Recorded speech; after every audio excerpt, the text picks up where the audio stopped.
بسم اللہ الرحمن الرحیم۔ آج ہم علامہ محمد اقبال کی نظم پیوستہ رہ شجر سے امید بہار رکھ پڑھیں گے۔ پیدائش: علامہ محمد اقبال 9 نومبر 1877 میں سیالکوٹ میں پیدا ہوئے۔ تعلیم: علامہ اقبال نے ابتدائی تعلیم سیالکوٹ سے حاصل کی، پھر گورنمنٹ کالج لاہور سے فلسفے میں ایم اے کیا، انگلستان سے بیرسٹری اور جرمنی سے ڈاکٹریٹ کی ڈگری حاصل کی۔ ملازمت: اقبال نے کچھ عرصہ گورنمنٹ کالج لاہور میں بطور پروفیسر کام کیا، پھر دیار غیر سے وطن واپسی پر وکالت کا پیشہ اختیار کر لیا۔ علامہ اقبال نے 21 اپریل 1938 کو لاہور میں وفات پائی اور بادشاہی مسجد میں دفن ہوئے۔ قومی خدمات: اقبال کا زیادہ وقت شاعری اور علم و ادب میں گزرا، اسی لیے حکومت نے انہیں سر کا خطاب دیا۔ 1930 میں خطبہ الہ آباد میں مسلمانوں کے لیے الگ وطن کا تصور پیش کیا۔ آپ نے اپنی شاعری سے مسلمانوں میں جذبہ آزادی کو بیدار کیا اور قائد اعظم سے مل کر کام کیا اور انہیں قیمتی مشورے دیے۔ شاعری: اقبال نے اردو اور فارسی دونوں زبانوں میں پر اثر اور پرسوز شاعری کی۔ آپ نے قوم تک اپنا پیغام پہنچانے کے لیے نظم نگاری کی۔ آپ اللہ تعالیٰ اور رسول کریم صلی اللہ علیہ وآلہ وسلم کے سچے عاشق تھے۔ انہوں نے شاعری کا آغاز غزل گوئی سے کیا۔ اقبال کی شاعری کے موضوعات بہت وسیع ہیں، جن میں سے کچھ میں آپ کو بتا رہی ہوں۔ اقبال نے زندگی پر لکھا ہے، کائنات پر لکھا ہے، اللہ تعالیٰ پر لکھا ہے، ابلیس، شیطان، یعنی شیطان کے جو نقصانات ہیں، جس طرح وہ انسان کو بہکاتا ہے، اس سے آگاہ کیا ہے۔ عقل و خرد، اس کے حوالے سے لکھا ہے۔ تصوف، پھر قومیت، اور یہ جو ہم نظم پڑھیں گے پیوستہ رہ شجر سے امید بہار رکھ، وہ قومیت کے حوالے سے ہی ہے۔ اس میں انہوں نے قومیت کا تصور پیش کیا ہے۔ پھر مرد مومن، سیاست، مملکت، بے خودی اور خودی، یہ تمام موضوعات ہیں جن پر اقبال نے شاعری کی اور لوگوں میں جذبہ بیدار کرنے کی کوشش کی۔ تصانیف: بانگ درا، بال جبریل اور ضرب کلیم ان کی اردو شاعری کی کتابیں ہیں۔ ارمغان اعجاز میں کچھ نظمیں اردو کی شامل ہیں، لیکن زیادہ حصہ فارسی کا ہے۔ فارسی شاعری کے مجموعوں میں پیام مشرق، جاوید نامہ، زبور عجم، رموز بے خودی اور اسرار خودی ہیں۔ شعر نمبر 1: ڈالی گئی جو فصل خزاں میں شجر سے ٹوٹ، ممکن نہیں ہری ہو سحاب بہار سے۔ ڈالی ٹہنی یا شاخ کو کہتے ہیں، فصل موسم کو کہتے ہیں، شجر درخت، ہری سبز، سحاب بادل۔ تشریح کرنے سے پہلے سب سے پہلے ہم نظم کا نام لکھیں گے، پھر شاعر کا نام لکھیں گے۔ علامہ اقبال اور پیوستہ رہ شجر سے امید بہار رکھ۔ پھر اس کے بعد تشریح کی ہیڈنگ آئے گی۔ علامہ اقبال ملت اسلامیہ کے اتحاد اور اتفاق کے نمبردار تھے۔ یہ ایک علامتی نظم ہے جس میں شجر اور ڈالی کو علامت کے طور پر استعمال کیا گیا ہے۔ اس میں شجر سے مراد امت مسلمہ اور ڈالی سے مراد فرد ہے۔ اقبال امت مسلمہ کو اس کے زوال کے اسباب سے باخبر کر رہے ہیں، بھائی چارے، اخوت اور اتفاق کا درس دے رہے ہیں۔ انہوں نے فرد کو ڈالی اور شجر کو امت مسلمہ سے تشبیہ دی ہے۔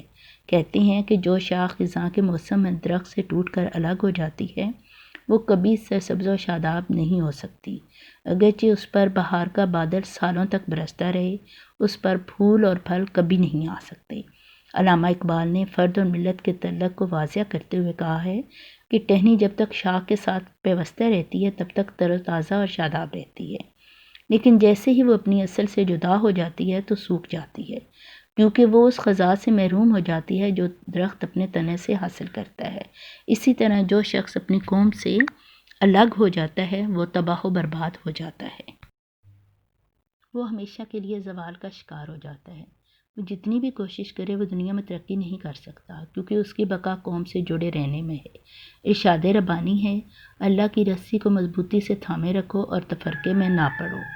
اسی طرح حدیث نبوی صلی اللہ علیہ وآلہ وسلم ہے، جماعت پر اللہ کا ہاتھ ہے اور جو جماعت سے الگ ہوا اس کا ٹھکانہ دوزخ ہے۔ ایک چھوٹی سی مثال ہے، وہ بچے جو گھر سے نکل جاتے ہیں وہ غلط ہاتھوں میں چلے جاتے ہیں۔ گھر ایک مرکز ہے، جو بچے اپنے مرکز سے جڑے رہتے ہیں انہیں کوئی نقصان نہیں پہنچا سکتا، اور جو اپنے مرکز کو چھوڑ دیتے ہیں کیا ہوتا ہے، وہ دنیا میں ذلیل و رسوا ہو جاتے ہیں، لوگ انہیں اغوا کر لیتے ہیں، اور اگر کوئی مجرم انہیں اغوا کر لے تو وہ ان کے ہاتھ پاؤں توڑ کر انہیں بھکاری بنا دیتا ہے۔ اس لیے ہماری بقا کس میں ہے؟ اپنے اصل سے جڑے رہنے میں۔